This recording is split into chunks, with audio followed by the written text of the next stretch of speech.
దేవుని స్తుతించుడి, ఎల్లప్పుడూ దేవుని స్తుతించుడి.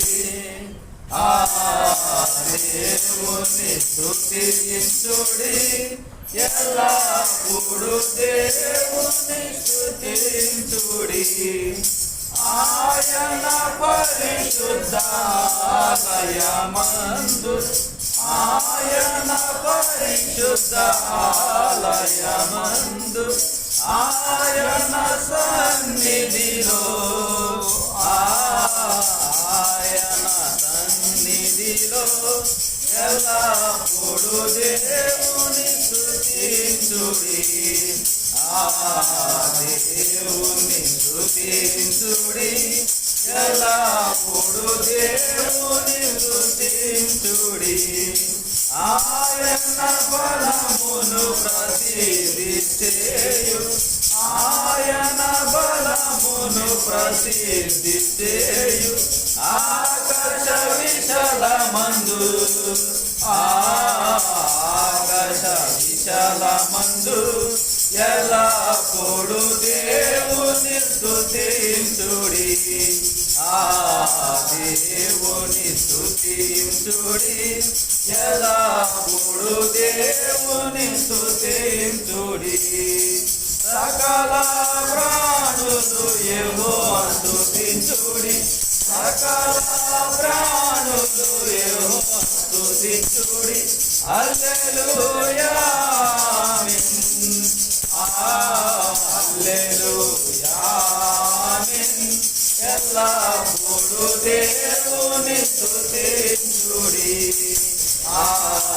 దేవుని స్తుతించుడి, ఎల్లప్పుడూ దేవుని స్తుతించుడి.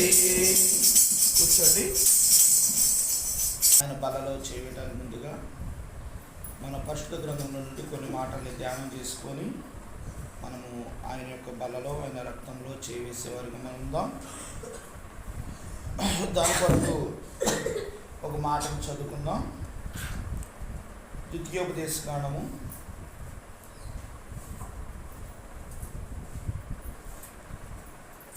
4వ అధ్యాయము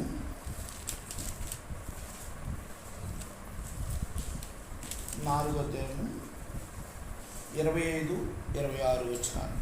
4వ అధ్యాయం 25-26 వచనాలు చదువుతాం. ద్వితీయోపదేశకాండము 4వ అధ్యాయము 25-26 వచనాలు చదువుదాం. మీరు పిల్లలను కని దేశమందు బహుకాలము నివసించిన తర్వాత మిమ్మల్ని పాడు చేసుకొని ఏ స్వరూపమును కలిగిన విగ్రహమును చేసి నీ దేవుడిని యెహోవాకు కోపం పుట్టించి ఆయన కన్నుల ఎదుట కీడు చేసిన ఎడల మీరు ఆ యోర్దాను దాటి స్వాధీనపరచుకొని పోవు దేశములో ఉండకుండా త్వరలోనే బొత్తిగా నశించిపోదురని భూమి ఆకాశమును మీ మీద సాక్షిగా ఉంచుచున్నాను.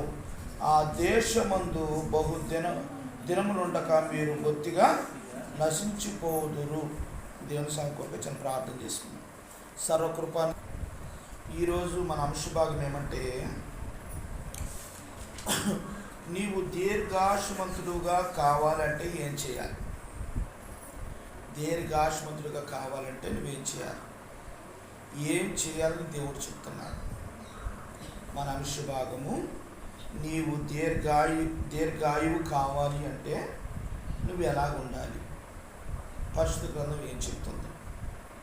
ఆ విషయంలో ప్రభు మనం దీర్ఘాయువుగా ఎప్పుడూ జీవించే జీవితం జీవించాలి, మరణము లేకుండా దేవుని సన్నిధిలో ఉండాలి అంటే, దేవుని దగ్గర ఉండాలి అంటే, ఆ నిత్యరాజ్యానికి మనం వారసులు అవ్వాలి అంటే కొన్ని కట్టుబాట్లు ఉన్నాయి, కొన్ని క్రమాలు ఉన్నాయి. అవన్నీ మనం అనుసరించి నడిచినప్పుడే మనం దీర్ఘాయువులు అవుతాం, దీర్ఘాయుష్మంతులు అవుతాం, దేవునితో నిత్యం ఉండేవారిగా ఉంటాం. కనుక దేవుడు ఏం చెప్తున్నాడు, ప్రభు ఏం సూచిస్తున్నాడు, ఆ కాలంలో ఇశ్రాయేలు ప్రజలకి దేవాది దేవుడు ఏం మాట్లాడుతూ వచ్చాడు, ఈరోజు మనతో ఏం మాట్లాడుతున్నాడు దేవుడు అనే అనుభవాన్ని మనం తలపోసుకుంటూ, మరి వాక్యానుసారంగా నేను మీరు మనందరం ఉన్నామా? ఒకవేళ లేకపోతే ప్రభు దగ్గర ఒప్పుకొని ప్రభు దగ్గర క్షమాపణ అడిగి ప్రభు దగ్గర తీర్మానం చేసుకున్న బలలో మనం చేయవేసే బలిగా మనం ఉందాం. మొట్టమొదటి అనుభవం మనం చూద్దాం. ద్వితీయోపదేశకాండం 4:25 ప్రభు వారు ఇక్కడ ఏం చెప్తున్నారంటే, మీరు పిల్లలను కని ఆ దేశమందు బహుకాలము నివసించిన తర్వాత మిమ్మును మీరు పాడు చేసుకొని ఏ రూపము కలిగిన విగ్రహము అయినను చేసుకొని దేవుడని యెహోవా కోపం పుట్టించి ఆయన కన్నుల ఎదుట కీడు చేసిన ఎడల. మొట్టమొదటి అనుభవం ఏంటంటే, నేను దీర్ఘాయుష్మంతులుగా ఉండాలి అంటే మనం చేయాల్సిన మొట్టమొదటి పని ఏంటంటే విగ్రహారాధనకి దూరంగా ఉండాలి. విగ్రహాలు పూజించే విషయంలో కానీ విగ్రహాల విషయంలో కానీ నేను ఎలా ఉండాలి? దూరంగా ఉండాలి. దేవుడు ఎక్స్క్యూజ్ ఇవ్వడు. దేవుని స్థానానికి నువ్వు ఎవరినిచ్చినా ఏ సమయం ఇచ్చినా దేవుడు ఒప్పుకోడు. దేవుడు ఉగ్రుడైపోతాడు. దేవుడు దేన్నైనా క్షమిస్తాడు, కానీ దేవుని స్థానాన్ని ఇంకొకళ్ళకి ఇవ్వాలని నువ్వు చూస్తే దేవుడికి ఉగ్రుడైపోయి దేవుని కోపం వచ్చేస్తాడు. అందుకనే నేను మనందరం ఇక్కడ ఉన్న వాళ్ళందరం కూడా ప్రభు మనతో మాట్లాడుతున్న మాట ఏంటంటే, విగ్రహారాధనకు దూరంగా ఉండాలి. విగ్రహాలు ఆరాధించే వారి దగ్గర కూడా జాగ్రత్తగా ఉండాలి. ఏమి కాదులే, చిన్నదేలే, ఈ కొద్దిగా ఏం కాదు, మేము దండం పెట్టలేదక్క తీసుకున్నాక అంటే తీసుకోకూడదు. కొన్ని కట్టుబాట్లు ఉన్నాయి. ప్రభు చెప్తున్నాడు. చాలామంది ఏం చేస్తారంటే ఒక మాట అడుగుతూ ఉంటారు. ఏమని అడుగుతుంటారంటే, మీరు ఇచ్చినవన్నీ మేము తింటున్నాంగా, మరి మేము ఇచ్చిన మీరు ఎందుకు తినరు అంటారా కదా? ఓకే, ఆ మాటకే వద్దాం. వాళ్ళు అన్నది కరెక్టే. అయితే నేను ఒక ప్రశ్న వేస్తాను, దానికి మీరు సమాధానం చెప్పాలి. ఒకవేళ మీరు ఒక మాల వేసుకున్నారు, ఒక బట్టలతో మాల వేసుకున్నారు. మాల వేసుకున్న తర్వాత మీరు చికెన్ తింటారా? చెప్పులు వేసుకుంటారా? మీ బట్టలు మీరు ఎత్తుకుంటారు కదా. మరి ఎందుకని ఈ నియమాలు ఏంటి అంటే, మీకు ఎలాంటి నియమాలు ఉంటాయో ప్రభువుని నమ్ముకున్న బిడ్డలకి, ప్రభువును గ్రహించిన బిడ్డలకు, రక్షణ పొంది బాప్తీసం తీసుకున్న బిడ్డలకు కూడా కొన్ని నియమాలు ఉన్నాయి, కొన్ని కట్టుబాట్లు ఉన్నాయి. అవి మేము చేయకూడదు. అర్థమైందా? మీరు ఎలా చేయకట్లేదో మేము కూడా అలా చేయకూడదు. అందుకే మీరు ఇచ్చింది మేము తినకూడదు. అర్థమైందా? వాళ్ళకి అర్థమయ్యే భాషలో వాళ్ళని బాధ పెట్టకుండా, వాళ్ళని ఇబ్బంది పెట్టకుండా అర్థమయ్యే భాషలో మనం చెప్పాలి. అంతేగాని వాళ్ళని అసహించుకోవటం, వాళ్ళని తీసేయటం చేయకూడదు. అర్థమయ్యేటట్లుగా మీకు ఎలా ఉన్నాయో కట్టుబాట్లు బైబిల్ నమ్ముకున్న మేము బాప్తీసం తీసుకున్నప్పుడు దేవుడి దగ్గర ప్రమాణం చేసేవమ్మా, మేము కొన్ని చేయకూడదు, మేము అది తినము అని ఖచ్చితంగా చెప్పాలి. అంతేగాని ఎవరు లేరుగా, ఇక్కడ డేవిడ్ అన్న లేడు, నెహెమ్యా లేడు, సుధాకర్ అన్న లేడు, అబ్రహాం లేడు, ఎవరు లేరు, ఎవరు చూడట్లేదుగా, ఏముందలే అని కళ్ళు మూసుకొని తినకూడదు. దేవుడు చెప్పిన మాటని మనం తూచా తప్పకుండా నెరవేర్చాలి. విగ్రహారాధనకు దూరంగా ఉండాలి అని చెప్పినప్పుడు విగ్రహాలు పూజ చేసే దగ్గర నువ్వు ఉండకూడదు, నేను ఉండకూడదు. దేవుడు మాట అంటే మాటే, అంతేగాని ఎక్స్క్యూజులు ఉండవు. మన అత్తయ్యేగా, మన పిన్నమ్మేగా, ఏదో ఫంక్షన్ చేసుకున్నారు, అలా ఎక్స్క్యూజ్ ఇవ్వద్దండి దయచేసి. దేవుడు చాలా ఉగ్రుడైపోతాడు. అన్ని విషయాల్లో దేవుడు క్షమిస్తాడు. దేవుని స్థానాన్ని నువ్వు ఎవరికన్నా ఇస్తే, దేవునికి రావాల్సిన ఘనత నువ్వు ఎవరికన్నా ఇస్తే దేవుడు కోపం వస్తుంది. ఒకే ఒక ముట్టుకాయ వేస్తాడు అంతే. ఇక ఎక్కడ లేక అక్కడ కూర్చొని అక్కడే ఉంటాం. దేవుడి విషయంలో అజాగ్రత్తగా ఉండకూడదు. చాలా నిష్ఠగా నియమంగా పాటించాలి దేవుణ్ణి. అంతేగాని ఎక్స్క్యూజులు చేసుకుంటా అది చేస్తే ఏమైద్దయ్యా, ఎవరన్నా అన్నారా? ఇది చేస్తే ఏమైద్దయ్యా, బైబిల్లో ఉందయ్యా, చేయమని అన్నారా? అది అడగాలి మనం ఎప్పుడైనా. ఎవరన్నా అన్ని ఆచారాలు చేస్తున్నప్పుడు మనం చేయాల్సి వచ్చినప్పుడు బైబిల్లో ఉంటే చెయ్యండి, తప్పు కాదు. బైబిల్లో దేవుడు చెప్పాడు అనుకో చెయ్యండి. లేని ఎందుకు చేస్తున్నారు? చేయకూడదుగా. అందుకని ఇక్కడ దేవుడు స్పష్టంగా చెప్పాడు. ఏం చెప్పాడంటే అసలు ఈ మాట చదువుతుంటేనే ఒళ్ళు నిక్కరపరచాలి ఎవరికైనా సరే. ఎంత అద్భుతంగా చెప్పాడు చూడండి. 4వ అధ్యాయము 25-26లో ఒక మాట చెప్పాడు చూడండి, ఎంత చక్కగా. 4:25 నేను చదువుతూ చూడండి. ఏ స్వరూపము కలిగిన విగ్రహం అయినను చేసుకొని దేవుడని యెహోవాకు కోపం పుట్టించి ఆయన కన్నుల ఎదుట కీడు చేసిన ఎడల, ఒకవేళ నువ్వు అలా చేస్తే మీరు ఈ యోర్దాను దాటి స్వాధీనపరుచుకొని పోవు దేశంలో ఉండకుండా త్వరలోనే బొత్తిగా నశించిపోతారు. అంటే పరలోక రాజ్యానికి మనం వెళ్లకుండానే ఇక నరకానికి వెళ్ళిపోతాం. భూమి ఆకాశం మీ మీద సాక్షిగా ఉంచుచున్నాను. ఆ దేశమందు బహు దినములుండక మీరు బొత్తిగా నశించిపోతారు. దేవుడు ప్రేమించే కాడ ప్రేమిస్తాడు, దండించే కాడ దండిస్తాడు, క్షమించే కాడ క్షమిస్తాడు, ప్రేమించే కాడ ప్రేమిస్తాడు. కోపం వస్తే మాత్రం ఆయన కోపానికి ఎవరు తట్టుకోలేరు, ఉగ్రుడైపోతాడు. ఎంత కోపం వస్తుందంటే అసలు ఆయన కోపం వచ్చి ఇశ్రాయేలుని అందరూ చంపేస్తానంటాడు. అంతే, ఒకటే మాట. మోషే అడ్డుపడతాడు, అయ్యా క్షమించయ్యా ప్రభువా క్షమించు, వాళ్ళు తెలిసి తెలియక వాళ్ళు ఆ విగ్రహాన్ని చేశారయ్యా క్షమించు. లేదు వాళ్ళని తీసేస్తాను, వద్దయ్యా మీరే తీసుకొచ్చారయ్యా ఒకసారి కనికరించు ప్రభువా ప్రభువా ప్రభు అని బతిలాడితే ఒక పని చెయ్యి. యెహోవా దేవుడు అన్నోళ్ళు అందరూ కూడా మోషే దగ్గరకు రండి, బయలుదేవతల దేవుళ్ళు అన్నోళ్ళు ఆ విగ్రహాన్ని పూజ చేసే వాళ్ళందరూ ఒక్కెళ్ళి వెళ్ళిపోండి అని అన్నాడు. దేవుడు యెహోవా దేవుడు అన్నోళ్ళు అందరూ మోషేకి వెళ్ళి వచ్చారు. బొమ్మే దేవుడు అన్నోళ్ళు అందరూ అటు పక్క ఉన్నారు. మోషేతో దేవుడు అన్నాడు తెలుసా, వాళ్ళందరూ చంపేయాలి. ఏమండో చంపేయి, బతకని వచ్చాక చంపేసేయి. అసలు క్రైస్తవుల మీద వాస్తవంగా ఏంటంటే క్రైస్తవుడు అంటే మనం ప్రేమించాలి అని అన్నాడు. వెంటనే మోషే ఏం చేశాడు తెలుసా, అవతలోళ్ళు ఉండేవాళ్ళు ఒకవేళ అన్నదమ్ములు బిడ్డలు అవ్వచ్చు, రక్త సంబంధులు కొడుకు అవతల పక్క ఉండొచ్చు, కూతురు అవతల పక్క ఉండొచ్చు, అయినా ఎవరైనా సరే అందరూ నరికేసేసాడు, అంతే చంపేశాడు. ఒక్కళ్ళు కూడా బతకనీలా. దేవుడు కాదన్నోళ్ళు అందరూ చంపేశాడు. యేసు యెహోవా దేవుడు కాదు, ఈ విగ్రహమే దేవుడు అన్నోళ్ళు అందరిని కూడా చంపేశాడు. అర్థమైందండి? దేవుడికి అంత కోపం. ప్రియమైన దేవుని బిడ్డారా, దేవుడు ఎక్స్క్యూజ్ ఇవ్వడు, చాలా జాగ్రత్తగా ఉండాలి. భక్తి అంటే ఆషామాష కాదు, ఏదో నవ్వుకాలా కాదు. దేవుడు ఏమి లేడుగా, ఇక్కడ ఏమి లేడుగా, మనకేం తెలియదు అనుకోమాకండి. ప్రభు అంత కోపం వస్తాయి. కోపం వస్తే మనం ఆయన కోపానికి తట్టుకోలేము. అందుకని విగ్రహాల జోలికి వెళ్ళొద్దు అని ఖచ్చితంగా చెప్తున్నాడు. అందుకనే మొట్టమొదటి ఏంటంటే విగ్రహాలకి ఎలాగ ఉండాలి, మనం దూరంగా ఉండాలి. మొట్టమొదటి అనుభవం, అప్పుడు నువ్వు దీర్ఘాయుష్మంతుడు అవుతావు. రెండో అనుభవం చూద్దాం చూడండి. ద్వితీయోపదేశకాండము 4వ అధ్యాయం 40వ వచనం. 4:40.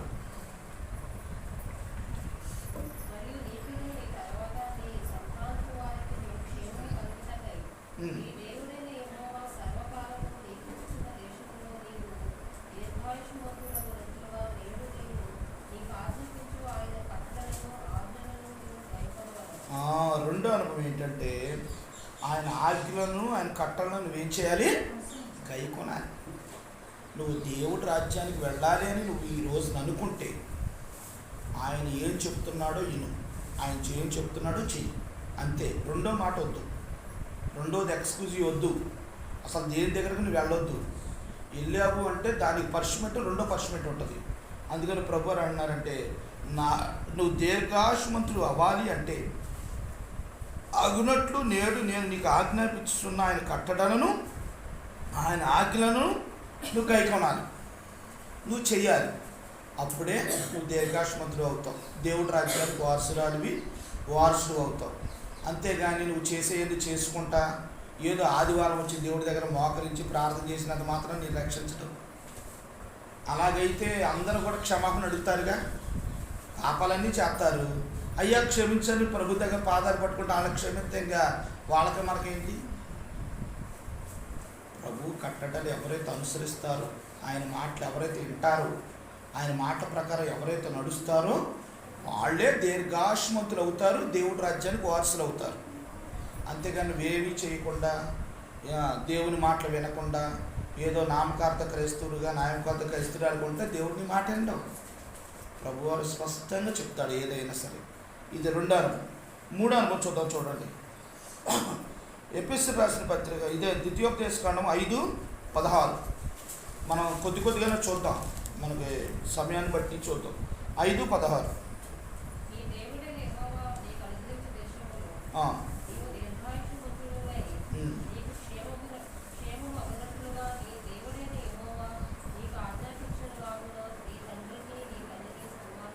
చాలు. దేవుడిచ్చే గొప్ప వాగ్దానంలో ఈ గొప్ప వాగ్దానం ఇది ఒకటి.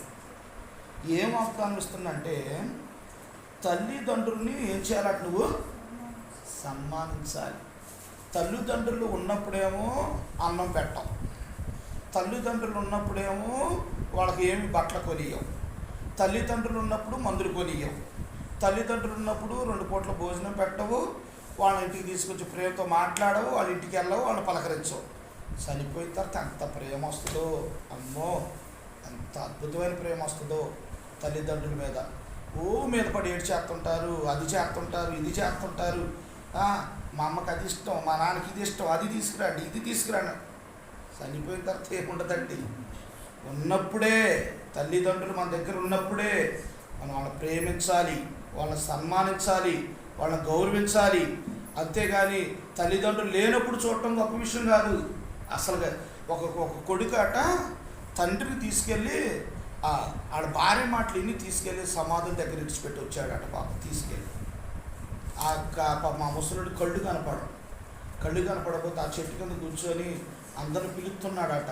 ఎవరు పట్టించుకోవట్లే పాపం. సమాధుల దగ్గర ఎవరుంటారు?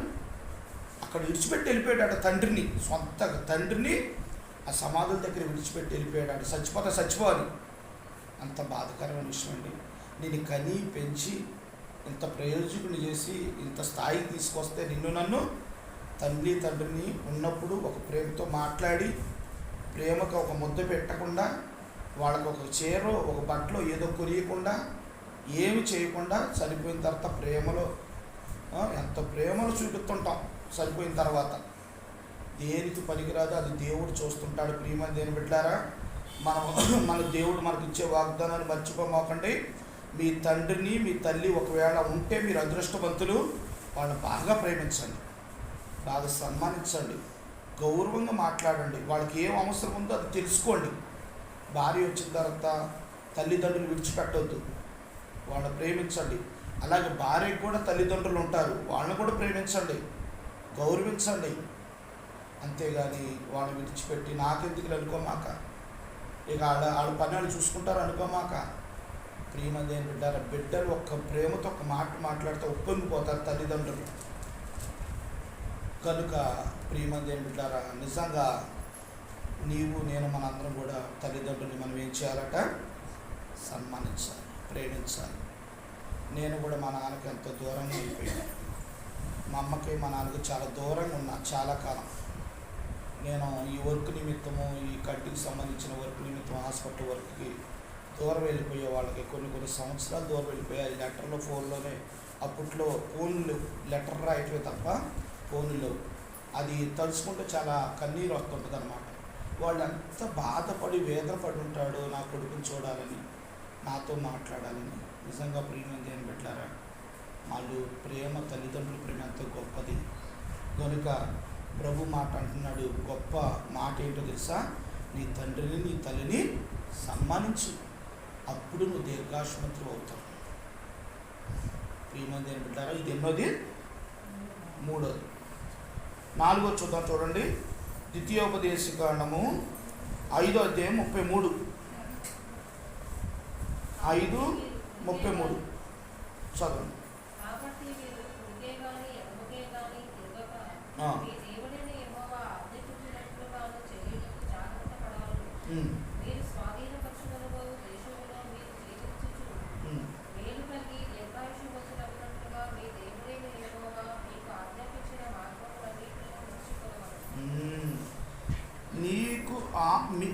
చూడండి, మీ దేవుడని యెహోవా మీకు ఆజ్ఞాపించిన మార్గములను నడుచుకోవాలి. 4 అనుభవం ఏంటంటే దేవుని యొక్క మార్గములో నడవాలి. వాళ్ళ మార్గం వీళ్ళ మార్గం కాదు, వాళ్ళు చెప్పారు వీళ్ళు చెప్పారని కాదు, దేవుని మార్గంలో నడవాలి. ప్రియమైన దేవుని బిడ్డలారా, మరి నీవు నేను మనందరం కూడా దేవుని మార్గంలో నడుస్తున్నామా, లోకానుసారంగా నడుస్తున్నామా? ఒకసారి మనం పరిశీలన చేసుకోవాలని ప్రభు పేరిట మీకు మనవి చేస్తున్నాను. ప్రభువారు ఎందుకనో ఈరోజు మనతో దేవుడు ఎంతో స్పష్టంగా మాట్లాడుతున్నారు. ఆ మాటలకు మనం విధేయతలు చూపిస్తే నిజంగా దేవుడి రాజ్యానికి మనం వారసులు అవుతాం, దీర్ఘాయుష్మంతులు అవుతాం. అంతేగాని మరి దేవుడు మాట వినకుండా పెడచెవులు పెడితే రేపొద్దున నా బిడ్డ, మరి నేను నీతో మాట్లాడినప్పుడు నువ్వు నా మాట వినలేదు కదా, ఇప్పుడు నాకు మొరపెడుతున్నావుగా, నేను కూడా వినను అంటాడు దేవుడు. నీ కష్టాలు వచ్చినప్పుడు, ఇరుకులు వచ్చినప్పుడు, ఇబ్బందులు వచ్చినప్పుడు ఆయన నువ్వు ప్రార్థన చేసింది కూడా ఆయన వినడం. ఎందుకంటే నువ్వు మంచుకున్నప్పుడు ఆయన మాట వినట్లేదుగా, పెడచెవులు పెడతాను. ఆయన నేను ఏం చేయాలని కోరుతున్నాడు తెలుసా? దేవుని మార్గములో నడిస్తే నువ్వు దీర్ఘాయుష్మంతులు అవుతావు అంటున్నాడు. నేను ఆయన మార్గములో నడిచేటట్టుగా ఉండాలి. ఇది ఎన్నోది? 4. 5వది సామెతల గ్రంథము. చాలా వచనాలు ఉన్నాయి, అవన్నీ తీయట్లేదు. సామెతల గ్రంథము 10వ అధ్యాయము, సామెతలు 10:27.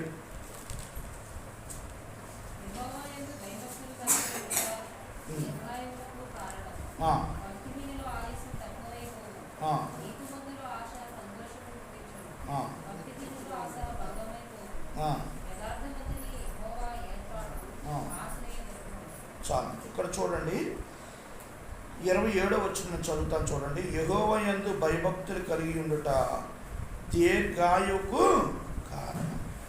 యెహోవా యందు మనం ఎలా ఉండాలట? భయము భక్తి ప్లస్, కరెక్ట్ చెప్పింది. దేవుని యందు భయము భక్తి. నువ్వు భక్తి చూపించి భయం లేదనుకో ఉపయోగం లేదు, భయం చూపించి భక్తి లేకపోతే ఉపయోగం లేదు. భయము ప్లస్ భక్తి 2 కలిసి ఉండాలి. భయముతో భక్తితో దేవుని దగ్గరికి రావాలి తప్ప ఏదో భక్తి ఉంది కదా చూపించుకోవడానికి కాదు. దేవుడు అంటే భయం కూడా నీకు నాకు ఉండాలి. అది దేవుడు కొట్టినదంటే అప్పుడు నువ్వు దీర్ఘాయువంతుడు అవుతావు, దీర్ఘాయుష్మంతుడు అవుతావు. ప్రియమైన దేవుని బిడ్డలారా, దేవునికి భయపడే బిడ్డగా నేను ఉండాలి. దేవుడు ఉన్నాడు అని భయపడాలి. ఒక వ్యక్తి ఉన్నాడు, యోసేపు అనే ఒక వ్యక్తి ఉన్నాడు. అతనికి దేవుడికి భయపడ్డాడు. అతనికి పాపం చేయాల్సిన అవకాశం వచ్చింది, పాపం చేయకుండా పారిపోయాడు. దేవుడికి వ్యతిరేకంగా నేను పాపం చేయనని పారిపోయాడు. అర్థమైందండి? దేవుడు ఉంటాడు మన పక్కన, కానీ ఆయన కనుదృష్టి లోకమంతా సంచారం చేస్తుంటుంది. మనం ఎప్పుడు గమనిస్తూనే ఉంటుంది. ప్రియమైన దేవుని బిడ్డలారా, మనకి ఆకాశం భూమి మనకి ఆయన కనుదృష్టి అలా మనం చూస్తూ ఉంటుంది. అక్కడ సీసీ కెమెరాలు ఎట్లా రికార్డ్ అయిద్దో ఆయన దగ్గర మనం అట్లా రికార్డ్ అవుతుంటాం. ఏం చేస్తున్నామో దేవునికి తెలుసు.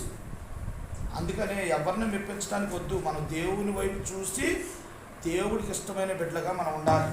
అందుకనే దేవుని యందు భయభక్తులు కలిగి దేవుని దగ్గరికి రావాలి. ఆదివారం వచ్చిందంటే గడగడ భయపడాలి. అమ్మో నా దేవుడి టైం అయిపోతుంది, నా పనులన్నీ తర్వాత నెక్స్ట్, తినకపోతే ఒక రోజుకి ఏం కాదు, తర్వాత వచ్చి వండుకుందాం. సుధాకర్ అన్న ఒక మంచి పాఠం నేర్పాడు మాకేంటో తెలుసా? ఆదివారం వచ్చిందంటే మీరు మాంసం కూరలు వండుకోవద్దు, రసము సాంబారు పెట్టుకోండి, అవసరమైతే సాయంత్రం తెచ్చుకోండి. ఎందుకో తెలుసా? ఆ సమయానికి మనం రాలేము దేవుని మందిరానికి. మాంసం కూర వండాలని, ఆ కూర వండాలని, ఈ కూర వండాలని పనులు పెట్టుకోమాకండి. శనివారమే మీరు సిద్ధపడండి. అన్నయ్య ఉండదు తెలుసా? మాకు సేవ తరబిదులు అయ్యేటప్పుడు శనివారం నైటు మీరు ఇస్త్రీ బట్టలు చేసుకొని రెడీగా ఉంచుకోవాలి. శనివారమే అయిపోవాలి బట్టలు రెడీగా. ఏవేవి కావాలో అవి ముందే సర్దుకోవాలి. పొద్దున్నే ఎత్తుకోకూడదు. వంట చేసేది కూడా పొద్దున్నే అయిపోవాలి. దేవుని దగ్గరికి వచ్చేటప్పుడు మనం ఏ పని మనకే ఆటంకం కలగకూడదు. అందుకని అన్నోళ్ళు అక్కడ వాక్యం చెప్పడానికి సుధాకరాన్ని ఉన్నప్పుడు వాక్యం చెప్పడానికి నన్ను రమ్మన్నప్పుడు వెళ్తే ఆ రోజు రసంతో పెట్టేవాళ్ళు అన్నం. ఆ రసం వేసి ఆమ్లెట్ వేసేది అక్క.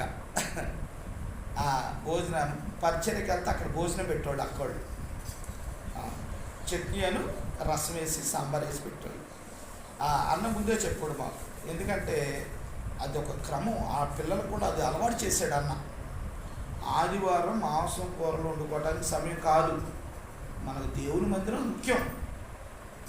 దేవుని మందిరం అయిన తర్వాత నువ్వు మటన్ తెచ్చుకుంటావో, చికెన్ తెచ్చుకుంటావో, చేపలు నీ ఇష్టం, తర్వాత వండుకో. కానీ దేవుని సమయాన్ని పాడు చేసే పని ఏది కూడా చెయ్యొద్దు. దేవుని మందిరానికి క్రమంగా రావాలని అన్న నాకు, మరి నెహమ్యా అన్నకి, ఇలాగ మా అందరూ కూడా ఒక క్రమ పద్ధతిలో నేర్పుతూ వచ్చాడు. ప్రియమైన దేవుని బిడ్డలారా, ఎందుకంటే సేవకుడు మన దగ్గర లేడు, అయినా అన్న గురించి నేను ఎందుకు చెప్తున్నా, మీకు తెలియదు ఈ విషయం. అన్న మాకు చెప్పాడు కనుక మీకు చెప్తున్నాను. అందుకని ప్రియమైన దేవుని బిడ్డలారా, దేవునికి ఆటంకం అయ్యే ఏదైతే ఉన్నాయో అవన్నీ కూడా ఆపేయాలి. ఆపేసి దేవుని మందిరానికి ముందు రావాలి. అది భయము, భక్తి అంటే. అంతేగాని కూర ఉడకలేదన్నా, కష్టమన్నా, కొద్ది టైం పట్టిందన్నా అంటే కొంత ఫ్రీగా దేవుని పెట్టారా, అన్నీ కూడా మనం ముందేనే చేసుకోవాలి. అందుకనే మనము దేవుని యందు భయము ప్లస్ భక్తి రెండు కలిగి దేవుని మందిరానికి రావాలి. అది దేవుడు చూస్తాడు. నువ్వు కూర్చునే సాప దేవునికి మొరపెట్టిద్దాట. నువ్వు ఆ రోజు రాకపోతే నువ్వెందుకు రాలేదని దేవునికి మొరపెట్టిద్దాడు సాప. నువ్వు కూర్చునే ప్లేసు, నువ్వు కూర్చున్న స్టూలు, నువ్వు చూసుకున్న కుర్చీ, నువ్వు కూర్చున్న సాప, ఏదైనా అక్కడ దేవుడు ముందుగా వచ్చి మోకరిస్తాడు. నువ్వు రావు, నేను రాను. ప్రియమైన దేవుని బిడ్డ, ఒకసారి పరిశీలన తీసుకుందాం. ప్రభువా, నేను కూడా భయము భక్తితో మీ ప్రార్థన, మీ సన్నిధానానికి వచ్చే బిడ్డగా నన్ను కూడా చేయండి ప్రభు అని చిన్న ప్రార్థన చేసుకునే వారిగా మనం ఉందాం. ఇది ఎన్నోది? 5వది. ఆరో అనుభవం ద్వితీయోపదేశకాండం 17:20. ద్వితీయోపదేశకాండము ఇంకొక 2 అనుభవాలు చూసుకొని మనం ముగించుకుంటాం. 6 తర్వాత 7, అంతే. ఇది 6 అనుభవం. ద్వితీయోపదేశకాండం 17:20.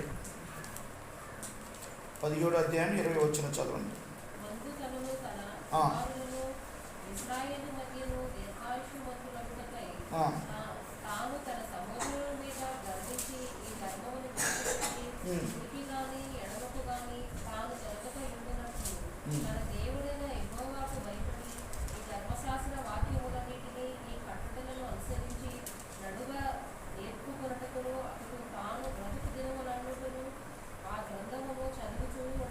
అది చూసారా, ఇక్కడ ఏం నేర్పుతున్నాడు ప్రభు అంటే ఒక చక్కని పాఠం మనం నేర్పుతున్నాడు. 20వ వచనంలో తాను తన సహోదరుని మీద గర్వించి ఈ ధర్మము విడిచిపెట్టి కుడికి కానీ ఎడమకు కానీ తాను తొలగగా ఉండినట్లు దేనత్వము విధేయత కలిగిన బిడ్డలుగా ఉండాలి. దేనత్వము విధేయత కలిగిన బిడ్డలుగా ఉండాలి. అది ప్రభు ఇక్కడ ఏమంటున్నాడంటే, గర్వించకూడదు.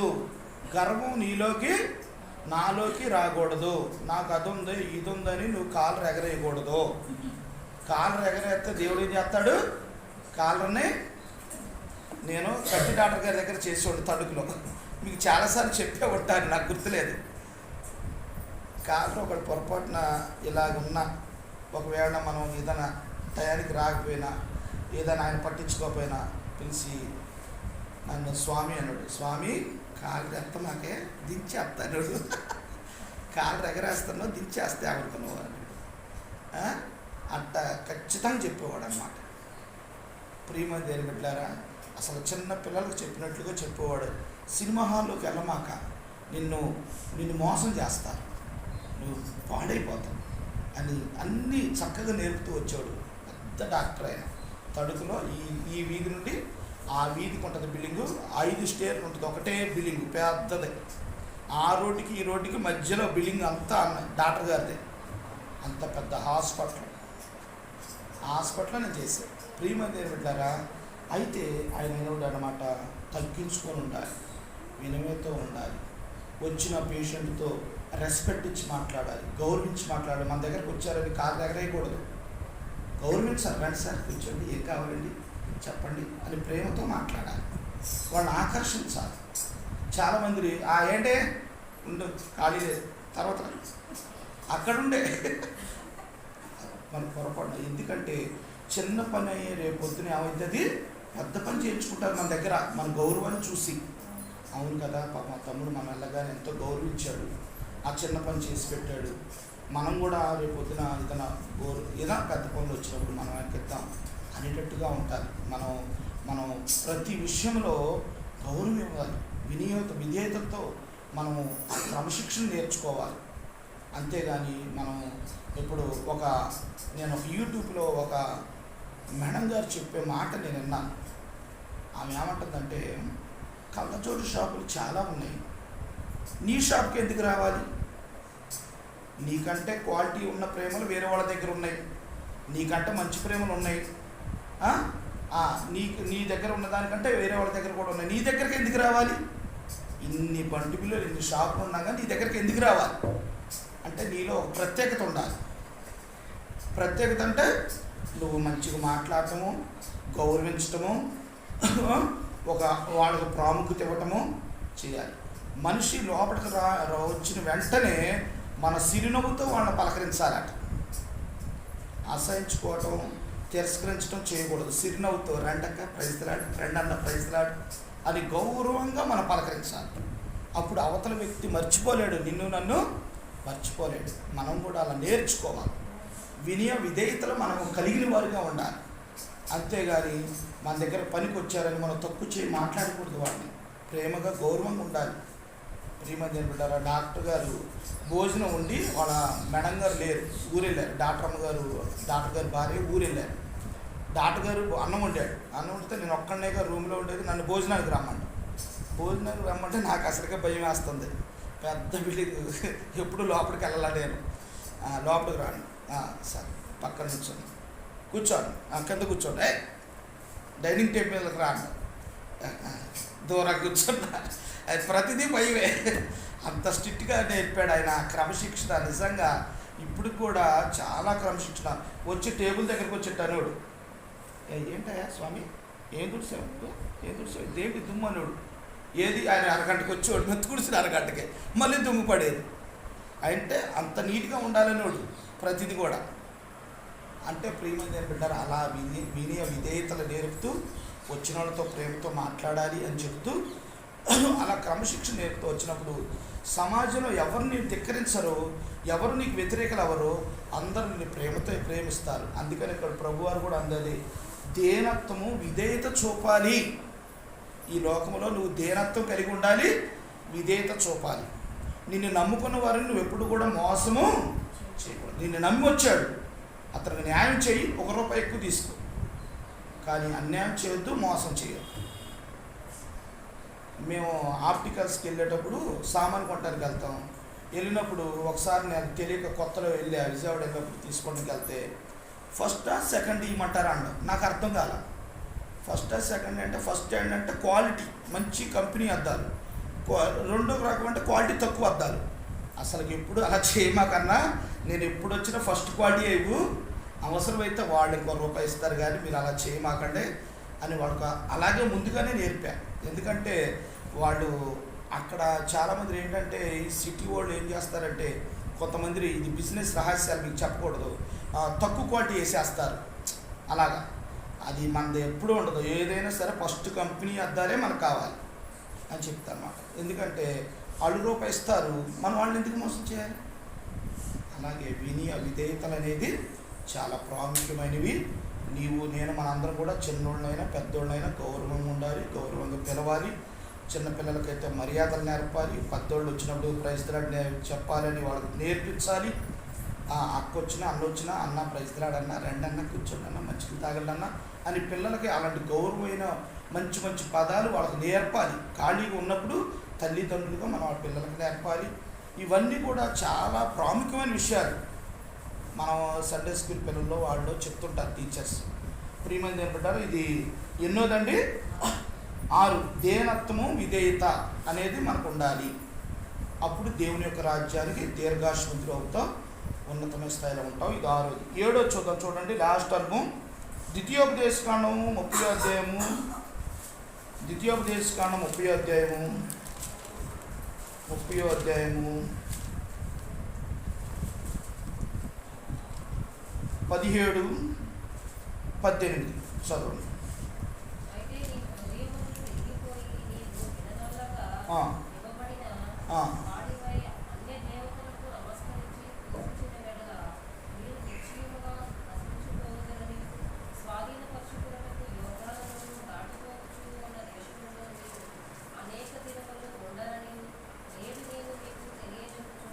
చాలు. ఇక్కడ ఒక చక్కని మాటకు చూడండి. అయితే నీ హృదయము తిరిగిపోయి నీవు విననొల్లక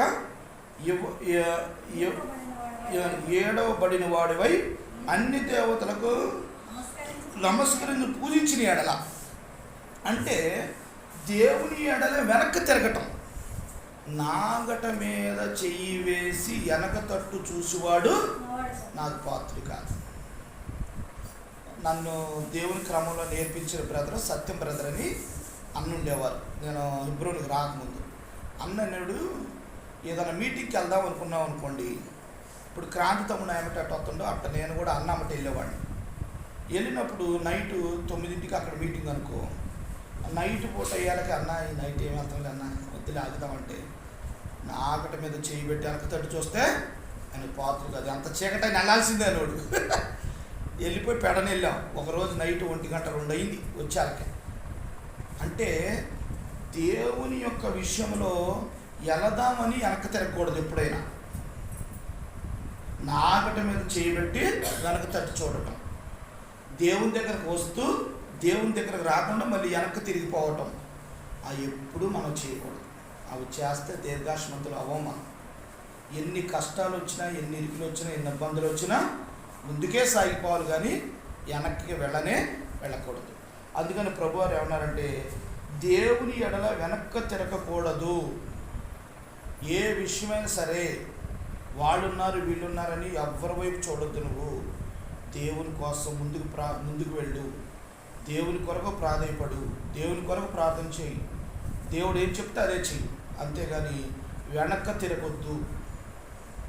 ప్రియమైన దేవుని బిడ్డారా, ఒక వ్యక్తి చాలా దేవుళ్ళో నమ్మకంగా ఉన్న వ్యక్తి ఏం చేశాడంటే భార్య మాటలు విని విగ్రహారాధనకు మళ్ళీ దానికి వచ్చాడు. ఎవరికైనా విగ్రహాలను పూజిస్తూ వచ్చాడు.